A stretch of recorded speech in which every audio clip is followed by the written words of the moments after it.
Welcome to World at Noon. I am Obi Chukwemeka Oti. We begin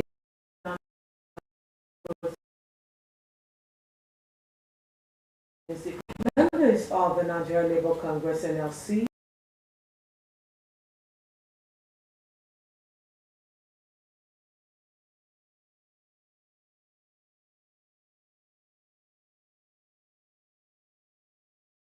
state.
At exactly 9:36 a.m.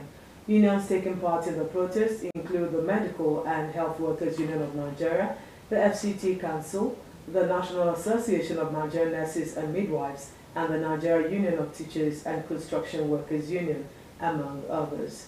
Also present at the national protest is a former Nigeria Country Director, Action Aid, NLB, presidential candidate of the African Action Congress, Omoyele Sowore, among others. The protesters were marked with inscriptions such as "End Poverty and Hunger," "Support Local Industries," "Fix Local Refineries," "End Subsidy," "End Naira Devaluation," "Tax the Rich, Subsidize the Poor," to make their grievances known to the current economic hardship across the country. Addressing journalists before the protest started, the NLC President Joe Ajaero said the protest is being held despite threats by the federal government to stop the demonstration.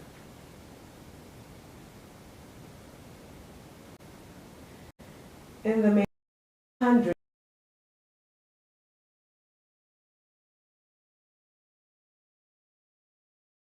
the protesters who gathered at the Secretariat Flyover Bridge lamented the economic hardship and insecurity being faced by Nigerians in the state and other parts of the country.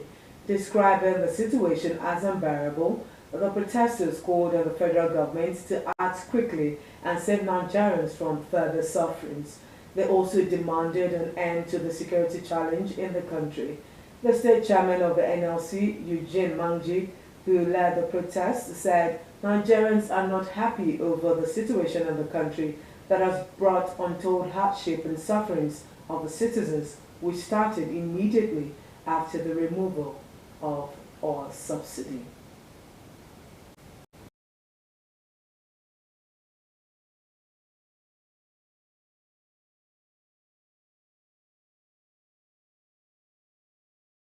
In a declared by the Nigeria Labour Congress. This was even as the ruling All Progressives Congress expressed that the opposition party said is to make the interest of a government. President Joe warned that the economy of the impact during today's protest. Deputy Party Secretary of People, Brian, said people are always ready to resist for man for the Labour Party campaign organization sentiment when emphasized that the people have a right to vent anger to frustration to certain policies that handle national other issues of these broadcasts.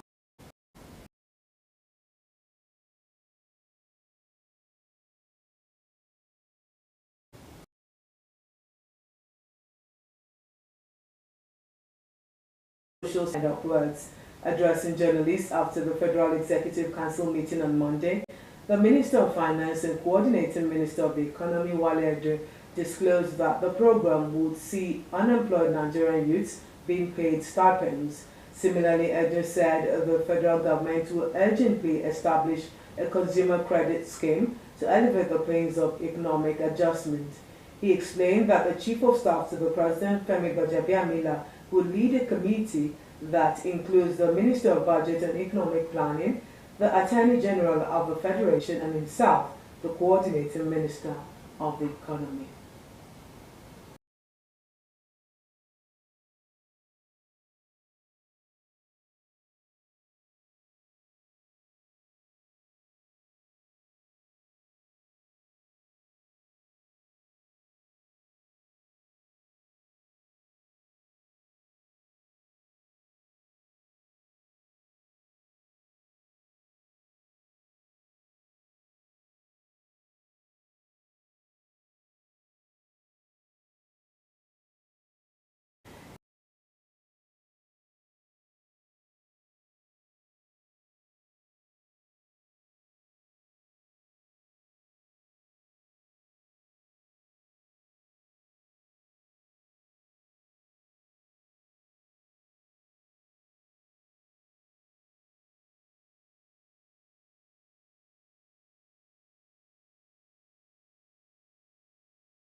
President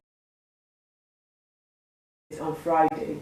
The Chief Superintendent of Customs and National Public Relations Officer for Controller General of Customs, Abdullahi Miwada, disclosed the suspension of the exercise in a statement on Monday. Nigeria Customs has said it is selling seized rice at 10,000 naira per 25 kg to elevate the people's sufferings as a result of the current high cost of living and other economic hardships. On Friday, a pregnant woman and 6 others reportedly died in a stampede after some suspected hoodlums attempted to force their way into the Yaba Customs Office compound.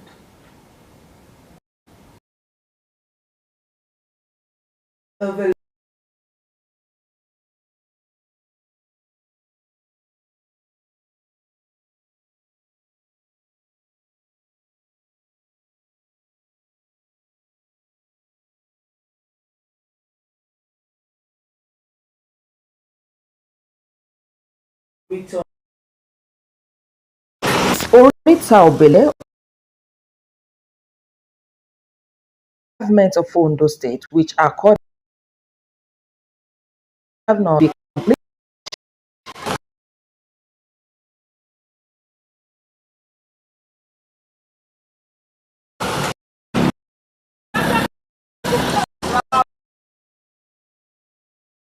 The project is now receiving attention. Residents of the area thanked government to their rescue. They can receive. For our side here, they are doing it too. We saw them, they are busy working. Presently, as I'm talking, they are there working. I felt happy. Wọ́n ti débi wọ́n ti bẹ̀rẹ̀ iṣẹ́. Ẹ̀ ń ṣe ní kíákíá kọ́ lọ ràn wọ́n lọ́wọ́ kán lè bá wa parí ẹ̀.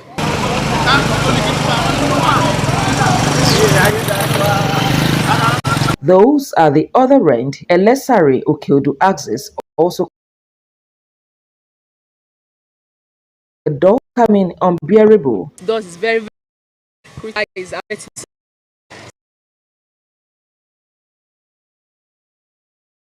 some people you see. Many of them, go and check them now. They are still on one particular point, a particular time frame to finish the work. Then you should be able to supervise them, making sure that the job is done at that point in time. Reacting, site project representative Kolawole Ogunbadijo promised to complete the project in the couple of weeks. We are going to finish everything. Let them just. In phases was among the projects approved by the former governor, late Oluwarotimi Akeredolu, during his first term administration. Conakry, as Guinea's capital was paralyzed on the first day of an open-ended general strike against the military government that seized power in 2021, as it stands accused of stifling dissent. A confederation of the main unions had urged public and private sectors to strike for the release of a prominent media activist and safe searching centers. While the editor of Moscow Weekly says he stands by the decision to use its front page last week to publish the death of Kremlin critic Alexei Navalny. The interlocutor published a two-page spread on Navalny 4 days after his death, including a lengthy obituary and coverage of spontaneous vigils held in his honor across Moscow. Akintunde Akishimola has more. The editor of a Moscow newspaper said he stands by the decision to devote its front page last week to the death of Kremlin critic Alexei Navalny, even though most of the print run was confiscated. The weekly, called Sobesnik, ran a front page photo of Navalny with a caption, "But there is hope," 4 days after his death. The issue contained a two-page spread with an obituary and coverage of vigils in his honor across Moscow. It was a striking contrast with most Russian state media, where Navalny's sudden death in the Arctic penal colony was either ignored or mentioned only briefly. Here is Sobesnik's editor-in-chief, Oleg Rodonich. We are doing our normal journalistic work. Weird has died.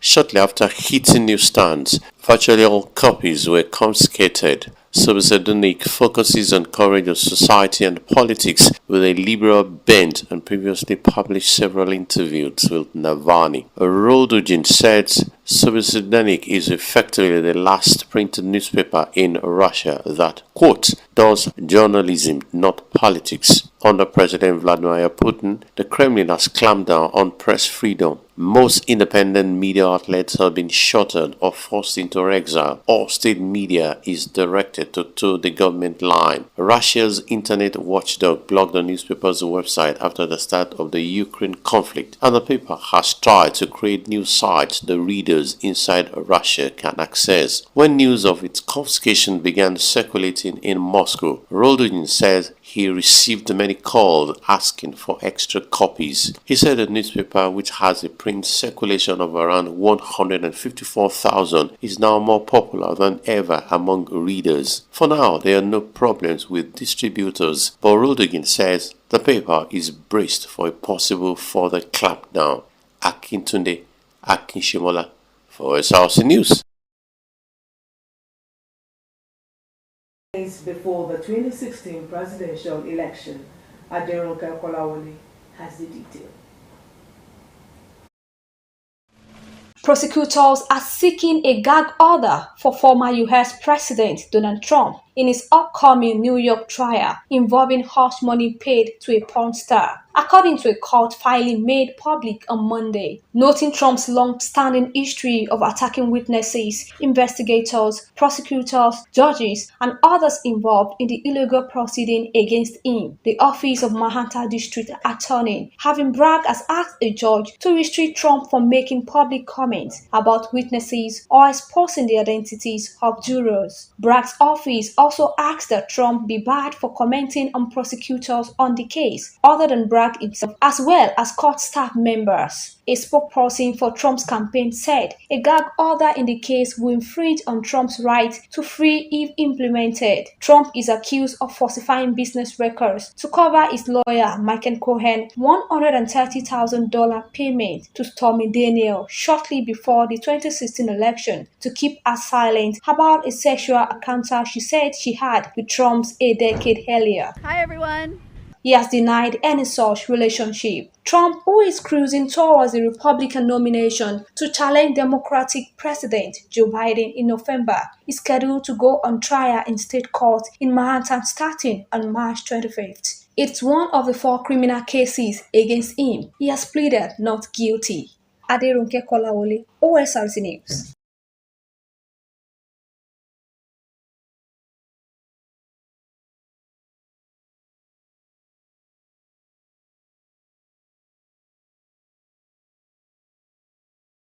To the Russians' Donetsk regional capital in the east is Russia's first notable gain since they seized nearby Bakhmut in May. Earlier this week, the U.S. Senate approved a $95 billion foreign aid package, which includes $60 billion for Ukraine after months of political wrangling. But it still faces an uphill battle in the House of Representatives, where members of the Republican Party are divided on the measure. The Ukrainian president also urged U.S. lawmakers to approve the financial package. In another development, Hamas says it is studying a framework proposal put forward by Israel, the United States, Qatar and Egypt in Paris for a truce and prisoner exchange in Gaza. The Palestinian group has yet to officially comment on the proposal, which was hammered out several days ago in the French capital following mediated negotiations. U.S. President Joe Biden has suggested a halt in the fighting could come within a week. But for now, the conflict, which